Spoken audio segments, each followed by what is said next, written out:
fiction, create stories, create characters, entire worlds that didn't exist until I imagined them. But that wasn't really my decision to make. So, like many young people, I had a plan for my life, and like many families, my family also had a one for me. So when I completed my college, I went to my parents and I told them that I wanted to be a writer. And their reply was that, yeah, okay, but choose business as your specialization for bachelor's.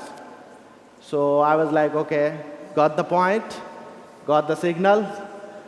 They wanted something more of a predictable path for me. So I followed that path.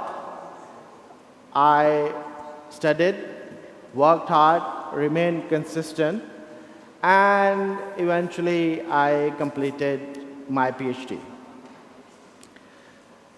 Now, this is usually the part where I tell you that I'm not happy with my life or my career, but that's not my story. The story is that I didn't fail, I didn't regret. In fact, I did pretty well in my life.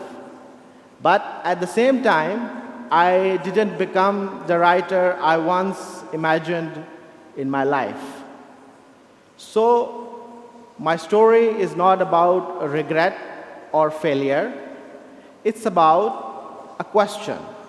The question is, what does it mean when your life turns out completely fine, but it was not your choice or decision to begin with?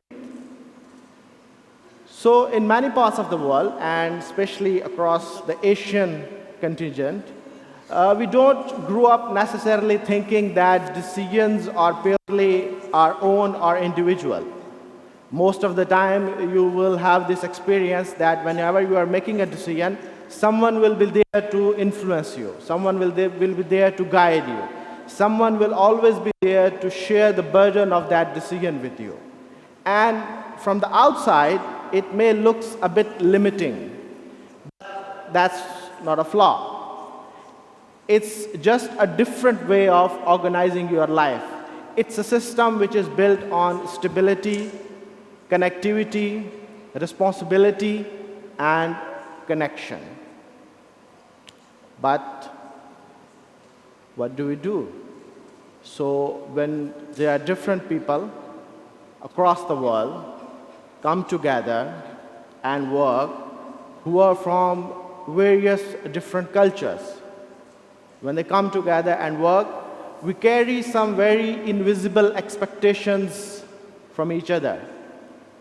What confidence looks like, what leadership sounds like. But most of the times, these expectation doesn't always translate into anything meaningful. So what may look like to you as hesitation can be thoughtfulness. What may look like to you as dependence can be consideration. So the question is that it's not about which system is better than the other. It's not about whether we take decisions collectively or alone.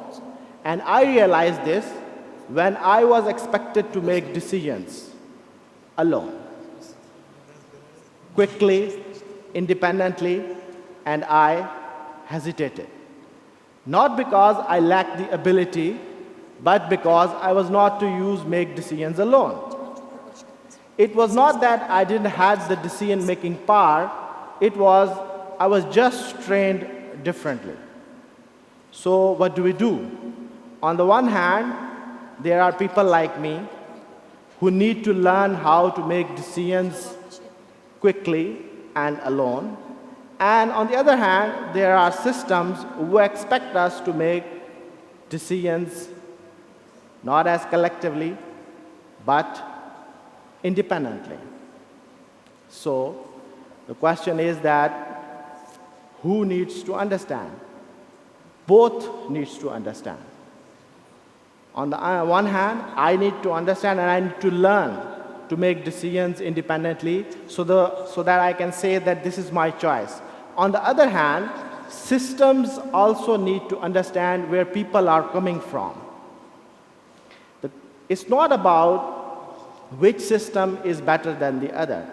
It's about what these systems are built on and the understanding that why they are built on these foundations.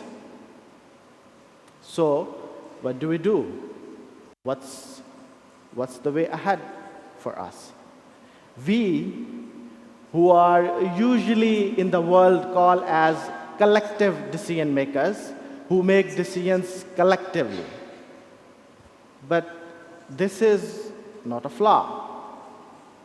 This is not limitation. This is just a different way of deciding about life. And on the other hand, it doesn't mean that individual decision making has any flaws or it doesn't have any value. It does have value. Individual decision making gives you ownership, speed. So, what is the way forward? So what do we do? So what we do is that, on the one hand, when people make decisions collectively, they are not limiting something. They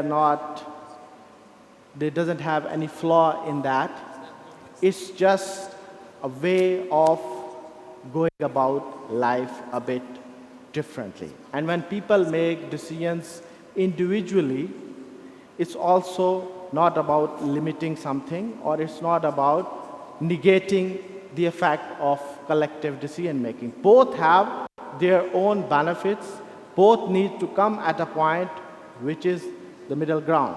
Both have their own benefits. So when you take decisions considering others, trying to keep a balance, this is not a flaw. It's just a different kind of intelligence. So, yes, I was not able to become a writer I once imagined, but maybe this is the story I always meant to tell. Because in the end, it doesn't matter whether you take decisions alone or collectively. What matters is what those decisions are built on and your courage to carry them forward. Thank you.